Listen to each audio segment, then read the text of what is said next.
All right. We are calling this special meeting of the North Whidbey Park and Recreation District to order at 6:36 p.m. on Monday, November 28th. Let's see, present Commissioner Shingleton acting as chair, Commissioner Fort and Commissioner Hoffmeyer. And let's see, we have, do I have the agenda in front of me? Okay, sorry. We have two items on the agenda. Let's see, so the first one is the P&L for the Haunted Swamp. That was sent to us. I apologize, I didn't grab, thank you. Nope, that's from last year. I don't know what that is. Okay. Sorry. No, that's okay. That's okay. Okay. Well, okay. I thought last time our stuff came out of the things, or maybe I don't know, whatever. Anyway, okay. So Haunted Swamp. Do you want to speak to that? Well, it was a successful event. Yeah. We netted over 500 on it. There were. That's what I'm just asking Julie up front. About 115 people came in, which is better than last year. And so from materials and the materials there, it's all this stuff is detailed well, except for Dollar Tree does not label things as clearly on their stuff. But it's basically they're consumable and reusable decorations that we purchased for. We already have a bunch of stuff, but we want to bring it up. And then there are treats that we do for the kids and little. There was some craft station that they had out there that they could do some stuff. So that's what it was. I think the highest priced item I'm told was $15. I don't remember exactly what that was. And we threw in the lifeguards and the CSS up front. And we had 3 lifeguards. Does that include the payroll taxes and the 16% payroll taxes?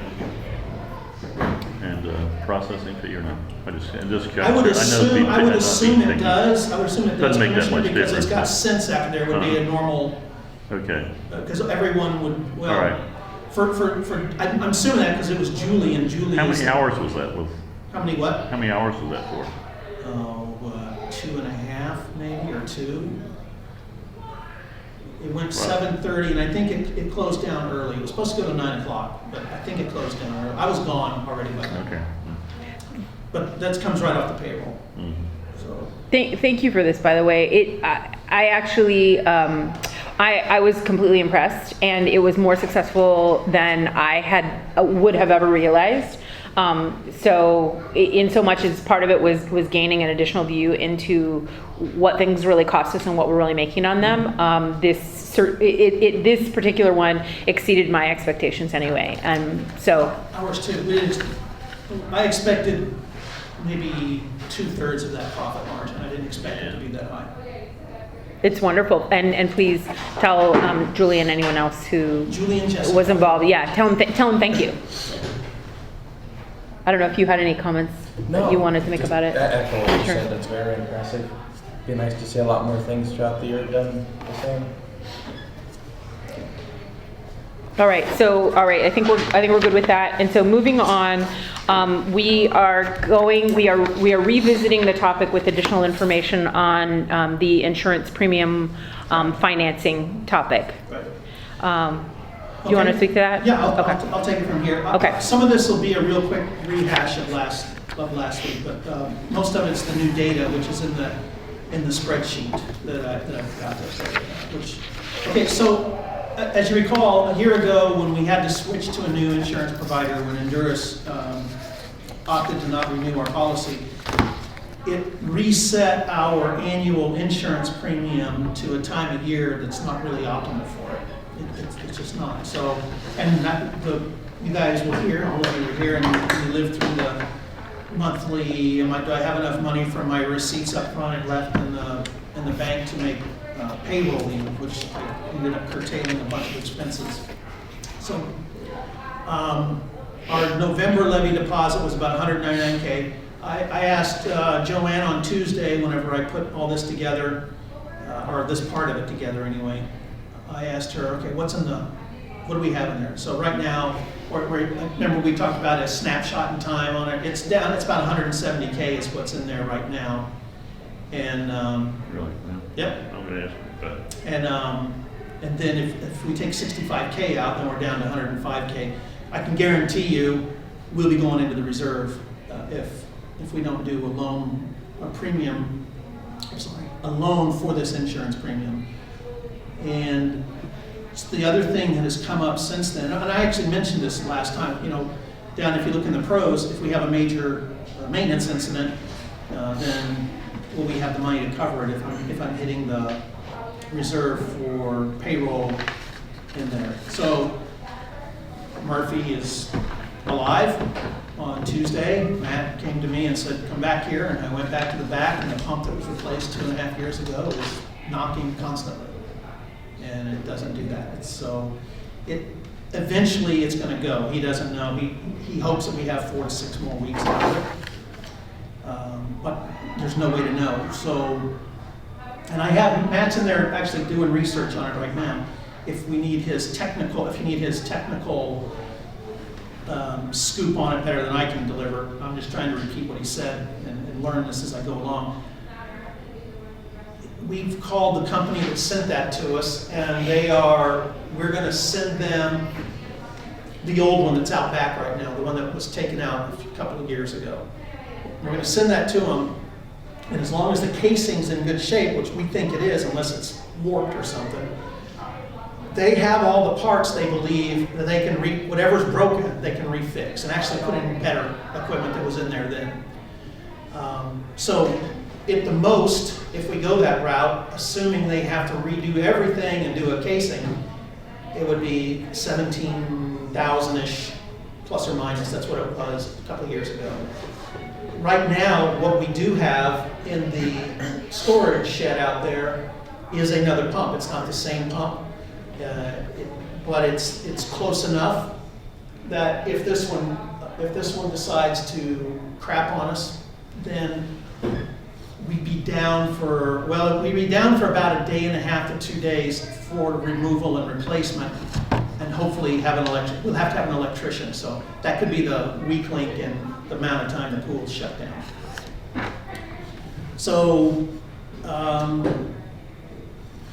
the good news is we won't be down for 3 weeks unless something really odd, like this pump doesn't work. And then we can get this pump, get the other one sent down there. And the plan would be, if it comes to that, and that pump goes before we get the other one down there and get the word from the Triangle Pump, Triangle Pump and Equipment down, it's kind of north of, it's Battleground. North of Vancouver. Then once they give us, here's what we think it is, or here's what it is, and this is what we can do, and this is what it's going to cost. Well, then I'll come back and let the commission know what that deal is right there. I don't know why. I would ask this question: why wasn't the other one ever sent off before? I don't know. I have no clue. Probably didn't expect it was going to break down in 2 years. We think I the life expectancy was a little better than that, but maybe not. The warranty was only for 1 year. Oh, was it? Yeah. Maybe we should start.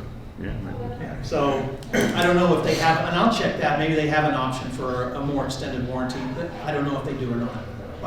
They did get back to me with the data on the warranty. Maybe you could ask them too what the expected life expectancies of these are, so that we can plan ahead. Well, exactly. Are we circling back to the? Yes. Okay. This is just the background. I know, but I don't want us to get so far off. I mean, it's a special meeting okay. I just want to be sure we don't stray too far. All right, yeah. So, thank you. That's just because I mentioned it last time as a possibility, and the next day it reared up. I couldn't have written it better. Great job, Kaz. Yeah. Thanks a lot, Kaz. Yeah, I'm Just sorry. kidding. I should I'm have kidding. said it there. Yeah. Look at this action.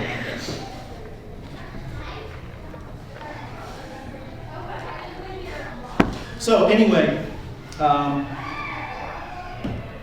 as a staff, we're asking that we actually have a recommendation on which option we actually want, but we're asking for this because until the reserve gets to a certain point, and my feel is that's about 2 months worth of run rate through it, so $150,000, $160,000. right now, it wouldn't take much to whack us down if something happened and we'd have to go. So what we did is I had Jeff Olson, who's our broker, go back and resend me new information. And actually, I've even got newer information since then, but it really doesn't change anything except for the loan. He sent me stuff that's in your packet that includes the broker fee, but I would pay the broker fee outside of the loan. That's $5,000, we can afford $5,000. But actually, it turns out that doesn't change any of the loan parameters anyway. When I went and looked through it and talked to him, it doesn't really change anything. So here, Broker fees is no matter, we'd have to pay that no matter what. yes, it's just, and actually, it would not have been in the loan part anyway, it would have been in the down Just payment. consider that part of the loan. Right, it would have been in the Part down. of the charge. Correct. So when you look at the semi-annual one there, you see the loan, our premium is $58,806. That's what our insurance premium is. Add $5,000 to that for the broker fee, and you come to $63,806. The down payment for that would be $34,000 some change there. Financing $24,400 for 6 months. 29.4.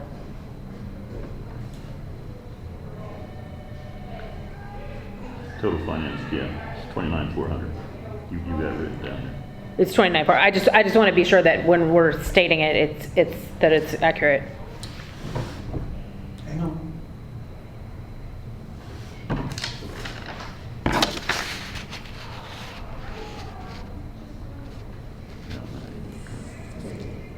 I don't know. I'm not Oh, well, sure. this one you took out, Yeah, this one you took out the 5,000. That's why. So this is honestly, this is even a different document than, Yeah, so the loan premium of, so Yeah, so that's you're why, not including the, yeah. that's why I put it, so it's 20, yeah, because 58 minus 34 is 24.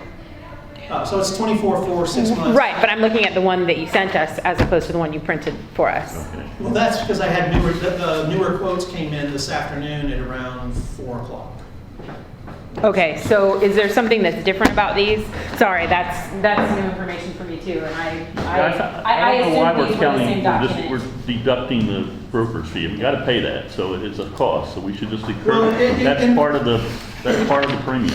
Well, that doesn't affect the amount financed, because we would pay that outside. You're paying that up front Yeah, rather the than, financed numbers in Right, here okay. are the right numbers. right, okay.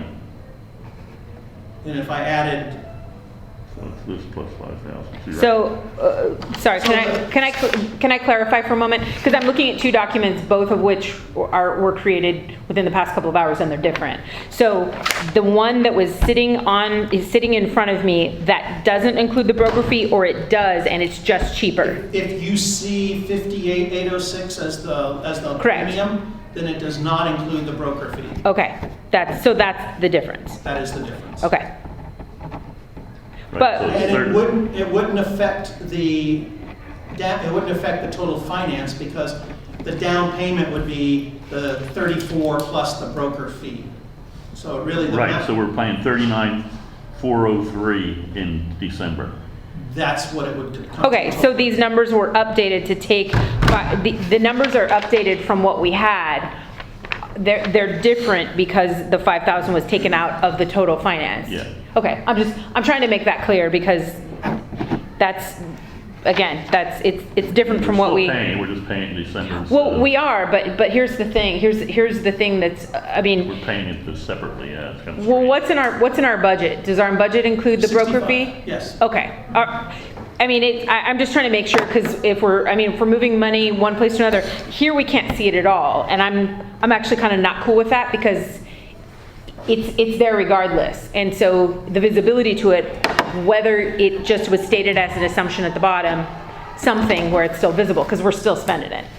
So anyway, Yeah, because, so I consider the down payment really 39,403 less If 34. you Correct, throw, if yeah. you throw, yeah, if you Agreed. put the broker fee in as part of the whole thing, yes, then that number goes there.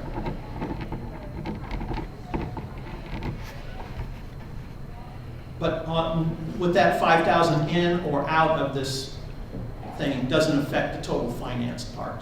Correct. Well, Correct, it- okay, yes, I understand that. I understand that it doesn't, but it's different from what you just sent us Still a comes couple of out hours to ago. So 9418, so. So in that respect, it does affect the data that you sent us. I'm not trying to be difficult, it's just, it is different, so. Okay, are we in sync though? Do we- I think everything appears accurate if it would have just said the road page fee down below maybe. Well, exactly. Well, actually, I'm not, I mean, Just I'm, Yes, this says yes, insurance correct. premium loan payoff. but the question then though is, okay, but so the finance charge, you didn't do any math for these, you just copied it off the quote, right? I'm not trying to, No, off of what you have in there, because this comes straight from the insurance company, these graphs. That's in there. okay, because the total finance, because if you had used a formula, that's part of why I'm questioning it, because if you'd used a formula, that finance charge would actually be different, but, No, it didn't Okay. affect, it did not affect the amount financed. okay, Right. And so all that is still the same on the quote that you had. The amount of finance doesn't change and the finance charge doesn't change. okay. The only thing is the down payment, whether you're including $5,000 in the down payment, or is it a separate thing you're paying separately? I understand. I just, again, derivation of these numbers was the question, was related to the question. Okay. And we took it from the papers. Okay. Commissioner Ford? yeah, so I actually have a problem with your $170,000. Is that just in one account? Because at the end of 10/31/16, we had $273,929 in all accounts. You're saying if we're down to 170 now, it means we've spent $100,000 plus the $20,000 or so, or $15,000 we've gotten in revenue. That's an awful lot of money in 21 days or 28 That's the days. number in the M&O account right now. In just the M&O account, M&O account. not the reserve, and not. No, it doesn't Okay. account for the reserve. Okay, well, the It's just reserve M&O. counts because we used part of that last year. I don't think there's any problem. I would rather, again, as you talked about before, I would rather borrow from ourselves than pay money to borrow from somebody else if we have to.